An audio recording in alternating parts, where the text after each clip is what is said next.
wal fakkeenyaa fi garaagarummaa depreciation yookiin gatii hir'achuu qabeenya mul'atuu fi amortization yookiin gatii hir'achuu qabeenya hin mul'anne tangible and intangible fixed asset jechuu walumaa galatti yaadni isaa. So maaltu wal fakkeessa maaltu garaagara isaan taasisa waan jedhu ilaalla. Akaakuuwwan baasii kunniin lamaan gatii qabeenyaa yookiin asset tokko yeroo dheeraaf qabnu keessatti yeroo hir'achaa deemu kan mul'isu jechuudha. Fakkeenyaaf akkuma beekamu qabeenyi mana haa ta'u, konkolaataa haa ta'u, maashinoota biraa haa ta'u, erga gaafa bitteetii baasii fi galii isaa akkasitti gaafuma bittirraa akka meeshaa dhumataatti galmeessuu hin dandeettu. Maaltu ta'a? Waggaa waggaadhaan gatiin isaa hir'achaa deema.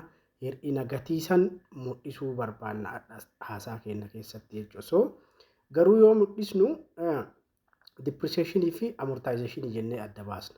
Depreciation kan maal ta'e amortization ammoo qabeenya dhaabbataa kam amma adda baasnaa jechuudha. Isaan lachanuu gosa qabeenya dhaabbataati. Erga jennee mee garaagarummaa isaaniitiif wal fakkeenya isaanii haa ilaallu. Depreciation yookiin gatii hir'achuu qabeenya mul'atu intangible asset maashinii mana waan argituu fi waan qaqqabuu dandeettu jechaadha. Garuu wal fakkeenyi isaanii lachuu qabeenya dhaabbataadha. Garaagarummaan bakki isaan itti horataa jiran eessa ijaan mul'achuu fi ijaan mul'achuu dhiisuu qofa jechuudha akka addaan baasnutti. Kanaaf depreciation jechuun ammoo tangible assetidha. Kanaaf qabeenya harkaan qaqqabamuu danda'an yookiin tangible asset kanneen tajaajila yeroo dheeraa kennan irratti hojjeta. Qabeenyi kunniin tajaajila kennaa yeroo deeman dullumaan moofamuun yookiin madda haaraa uumamuun gatiin isaanii hir'achaa deema. Akkaatuma tajaajila irraa argachaa deemtuun gatiin isaa hir'achaa depreciate gochaa deema. Depreciation jechuun isa kana. Fakkeenyaaf konkolaataa, maashinoota faabrikaa, ijaarsa yookiin biildingii fi meeshaalee biiroo hunduu maal qabu? Tangible assetidha. Kan waggaa waggaan depreciate godhaa yookiin gatiin isaanii hir'achaa adeeman jechuudha. Mee haala akkamiitiin herreegama depreciation isaanii kun waan jedhu asumaan wal qabsiifnee ilaallu. Haala itti herreegamu fakkeenyaaf konkolaataa qarshii miliyoona tokkoon bitatte yoo jedhame konkolaataan kun waggaa 10 tajaajila jedhamee yoo tilmaamame foormulaa straight line'itiin. By the way foormulaa sadiitu jira. Straight line, declining fi double decliningidha. Anammoo fakkeenyumaaf amma straight line isinii kaa'e waan salphaa ta'eef jechuudha. Kanaaf konkolaataa qarshii miliyoonaan bitte sarvisiirii isaa yookiin tajaajilli isaa waggaa 10 ni tajaajila jedhamee yoo yaadame akkamitti depreciation isaa waggaa argatta waan jedhudha inni ilaalla. Kanaaf straight line itti gaafa fayyadamne annual depreciation expense keenya baasnu jechuudha. Gatii meeshaa yookiin equipment cost divided by bara tajaajila isaa yookiin service year jennaan. Haala kanaan waggaa jiraatu san keessatti waggaa meeqa jiraate waggaa jiraatu san keessatti ammoo waggaan akkamitti depreciate ta'aa deema hangam ta'aa deema kan jedhuuf akkasitti jechuudha. Gatii meeshaa hiruu bara tajaajila meeshaa jechuudha. Fakkeenyaaf gatiin meeshaa miliyoona tokko jenneerra kan konkolaataa ittiin bitamu konkolaataan kun ammoo tajaajila waggaa 10 kenna jedhamee yaadama. So miliyoona tokko hiruu 10 qixxeeta 100 waggaatti jechuudha. Maali? Kanaafuu waggaatti qarshiin 100 ETB jechuudha akka depreciationitti itti herreegama. Depreciation yookiin gatii hir'achuu qabeenya mul'atu jechuudha kan isinii galuu qabu.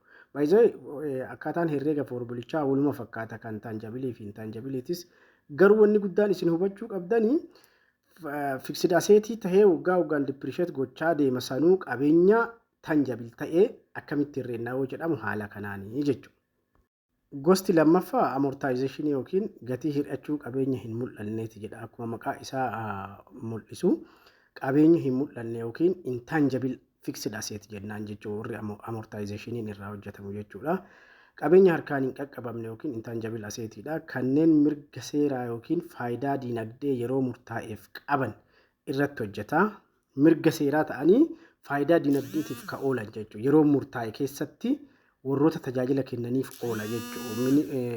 Fixed assetis ta'uu hin mul'atanii dinagdeen kan wal qabateef tajaajila dinagdee kan kennuu fi yeroo murtaa'aa kan qabu jechuudha. So depreciation isaas yookiin hanga inni waggaan hir'atu beekuudhaafis maali? Gatii akkuma dura equipment cost divided by service year jennee kunillee waggaa itti fakkeenya hayyama daldalaa yoo fudhatte waggaa hayyamni itti sii kenname saniif hirta jechuudha. Because waggaa san booda tajaajila hin kennu. Akkuma maaliiti jechuudha akkuma tanjabila aseetii sanitti waggaa 10 tajaajila jedhamee yoo sii kenname waggaa 10 booda salvage value isaallee 0 ta'a jechuudha. So akkasumatti hanga hayyama itti baafattee bara hayyama itti baafattee saniif sarvisiirii sii ta'a waan ta'eef gatii hiruu gatii ittiin baaftee hiruu tajaajila waggaa siif kennameetiin kan waggaa tokko depreciation argatta jechuudha.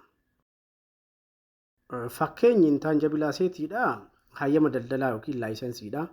Patent right yookiin patents jennaani mallattoo daldalaa yookiin trademark fi software bitame jechuudha. Kunniin maalidha? Akkuma dura jenne akka qabeenya kaaniitti sarvisiiriin siin kennamu waggaa ganatti hagana qabeenyi kun gaaf bitamirraa waggaa gana tajaajiluu danda'a osoo hin taane exactly kunniin kan itti tilmaamaman maali? Gaafuma sii kennamu waggaa ganaaf bara ganarraa haga ganaa jedhamee sii kennama. So akkuma sarvisiiriitti fudhattaa jechuudha isaallee. Fakkeenyi isaatis maal jedha?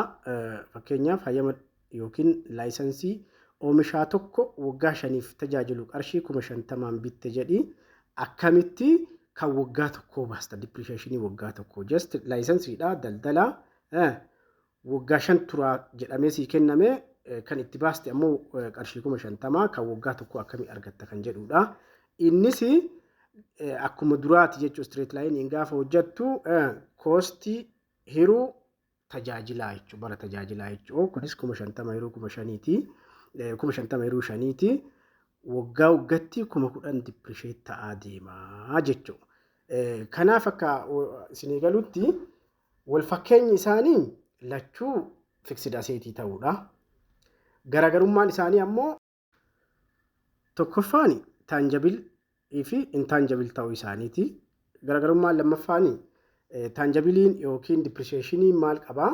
Salvage value qaba. Dhuma waggaa 10tti fakkeenya konkolaataan kun dhuma waggaa 10 booda gaafa dispose gootu yookiin gaafa dhabamsiiftu meeshaa qarshii hamma ta'ee wayii sii baasa jedhamee yaadama. Intangibiliin garuu hin qabu salvage value hin qabu zeeroodha. Video itti aanu irratti straight line itti daballee jechuudha decline fi double decline methodii akkaataa kamiin depreciation fi amortization itti hojjennu qabadheetti isinii dhufaanii akkasumas gaaffilee garaagaraa yoo qabaattan comment irrattis kaasuu dandeettu. Waan isin comment irra kaastan ammoo video irratti hojjechuudhaan irratti qophaa'uudhaan haala salphaan akkaataatti isin hubachuu dandeettanitti isinii hojjedha. Kanaaf comment keessan irratti waan isiniin gallee fi waan yeroo itti aanu hojjetamuu qabu yaada keessan ni simannaa. Hangasitti ammoo YouTube channel kana subscribe taasisaa, like fi follow akkasumas share taasisaa. Nu wajjin turaa isiniin jenna nuuf taasisaa jirtus waan ta'eef galata nu biraa qabdu. Bye bye.